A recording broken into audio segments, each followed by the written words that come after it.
We've got the tailgate camper off the back of the Ram at the moment. So we thought it was a good opportunity for Aidan to tell you about the Ram. I've actually not seen it with the camper off before. We're going to get our light issues hopefully repaired and our central locking issues sorted on it. So it's easier for the guys if we take it off, the tailgate camper off. So tell us about the Ram. Well, it's a Aidan. 2018 Ram 2500. So yes, the 2500. Cummins 6-cylinder diesel. Yep. So pulls very nicely. Dual cab. Did originally have a factory tub on it. That's the way most of them are sold, but I got a tray on it so that we could put the camper on it. Yes, the tailgate camper.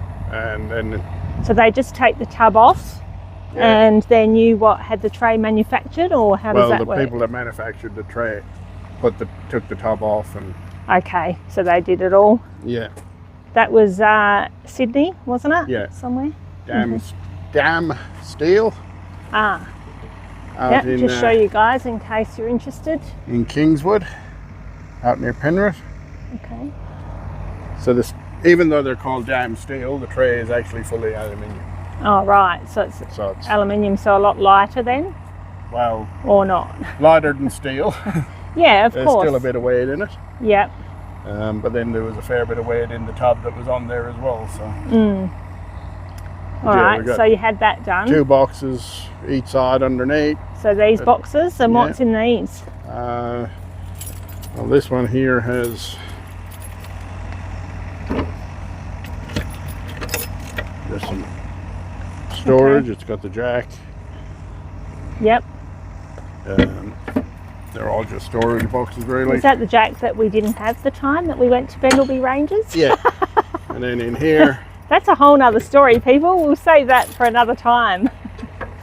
Yep, and in here is the spares. Yeah. There. I bet they're so heavy, aren't they? Yeah, so they're on a slide. Okay, and there's 2 of them in there? Yeah, one on each side. Yeah. Which we really need that because we do hit the dirt road a lot. Well, in the time we've been together, we've had 1 flat. Just as we're going into Bendelby Ranges. The only flat I've had in it.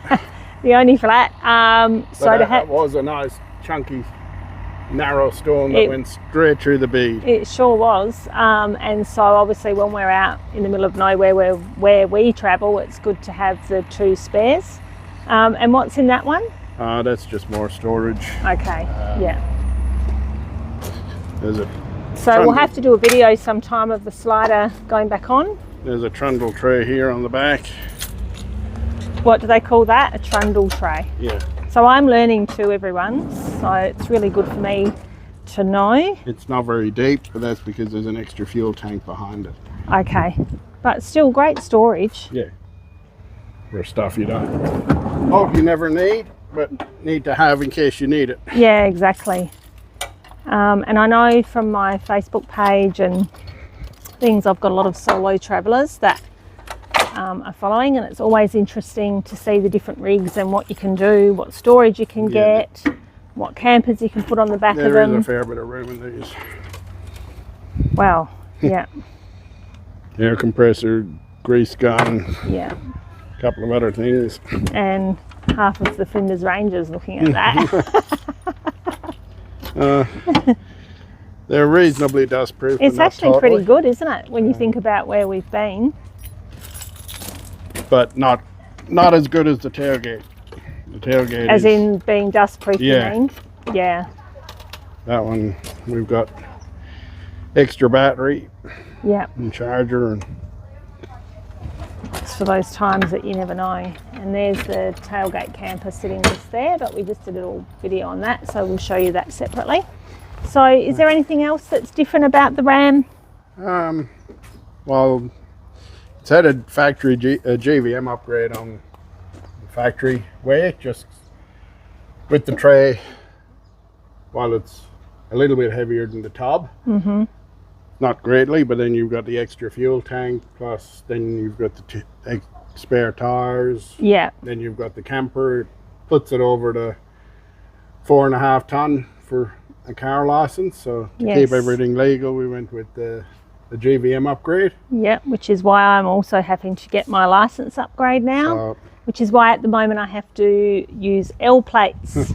So we'll pop the link to that video in there as well. But I have driven it, and it is just like driving a big version of a car.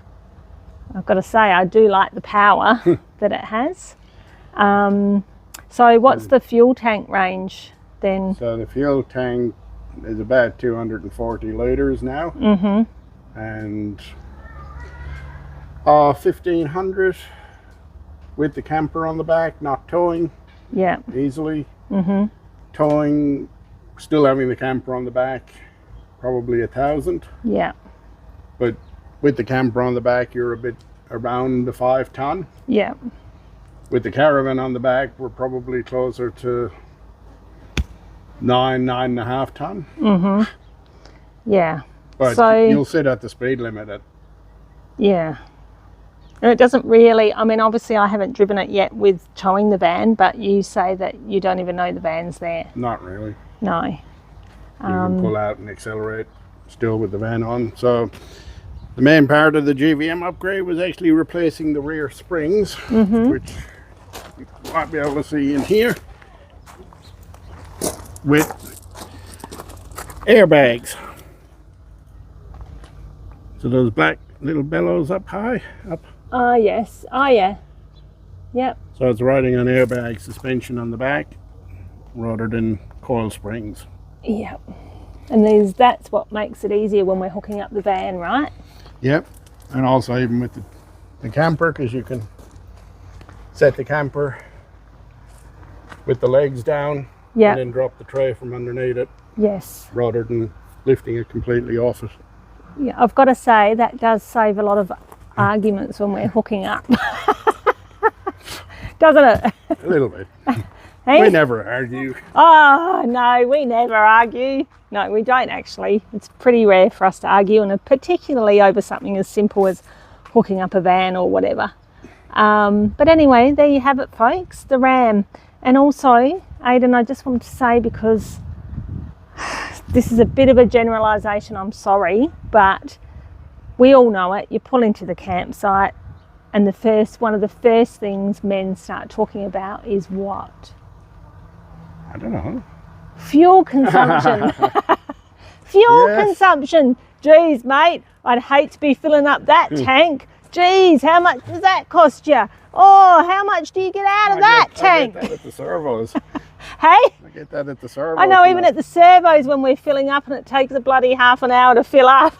Everyone's like, okay. But seriously, on a serious note, obviously it depends when we're towing, the wind and all those things. But when we're just driving it with the tailgate camper on the back, you know, average driving, we sit generally on 100, don't we? What sort of range is the fuel consumption? Because people are usually quite surprised. Well, with the camper on the back, sitting at 100, it'll do about 15.5 to 16 litres per 100. Yeah. But again, you are at just on or just over 5 ton then. Yeah. So it's pretty good. Yeah. With the caravan on the back, as I said, you're probably closer to 9.5 ton. And sitting at 100, you'll still do about 21 to 22 litres per 100, depending on the terrain and the wind. Yeah. On average. Yeah. So yeah, I mean, it has slightly bigger tires than standard. Yeah. I did replace the factory side steps with proper steel ones. Protect everything. Got a nice big bull bar on the front that I wouldn't like to hit anything with. No. And the winch and driving lights. And I can sleep across the back seat if I have to. Actually, I think you could too as well, couldn't you, Aidan? Yeah, I mean, we can open up the... If you've seen these beasts, and I will apologise right now, it's actually very dirty at the moment because we've been out bush and the Tailgate Camper gets less dust in it and dirt than what it does when we're in it, so it hasn't had a clean for a while. But when you're sitting in it, see, as you can see, look at this. I can write hi on here, you know, and don't bother messaging us saying, oh God, you guys, do you ever clean? Yep, we clean religiously, but we live in a place where it's very dusty and very dirty, particularly through summer. It's just been dust devil after dust devil. So, you know, when you're sitting in it, it feels much like a car. You don't actually realise how high you are, do you? Even when you're driving until you get out. But yeah, the back seat. So these actually both fold up.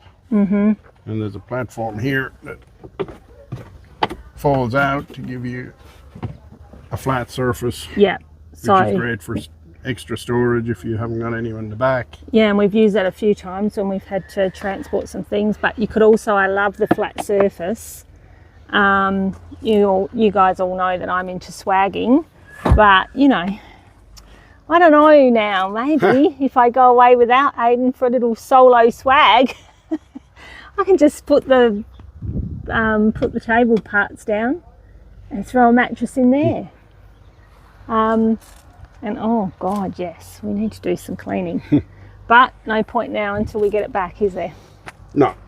And actually, every time we clean it, we're like, why the hell did we just clean this thing, or either of the cars? Because even at the moment, for us to get to the supermarket over on the coast, we have to take a dirt road detour.